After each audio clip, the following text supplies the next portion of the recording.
Well, it is quite ironic because the Israeli regime has struck 12 Iranian tankers over the last couple of years, and none of these Western countries have made any complaints about it. With regard to the hijacking, the Iranians find it to be more than just suspicious. They believe that this was an act carried out by Western governments or their regional allies, or perhaps together.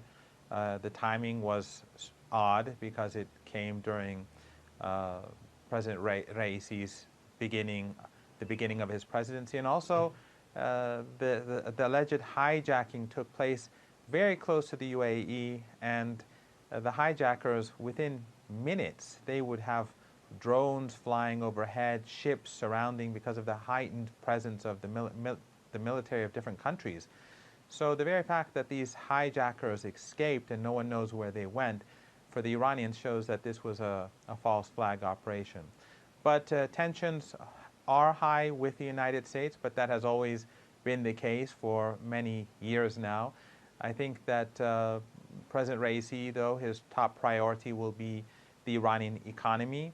And as your report pointed out, I think there will be a tilt away from the West towards the global South, East Asia, major non-Western powers like China, Russia, perhaps India, and also a focus on Iran's internal capabilities rather than continuing to wait on the West to change their policy towards Iran and move towards full implementation of the nuclear deal.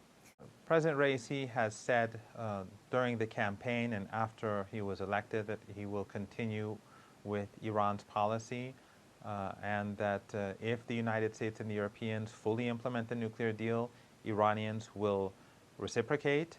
But the problem is that from what we've seen in the Vienna talks, the Europeans and the Americans are demanding new concessions, and they want to add new conditions as well. And the Iranians said at the end of the previous administration that it will not appease the United States. The only thing that's on the table is the full implementation of the nuclear deal that was signed 6 years ago.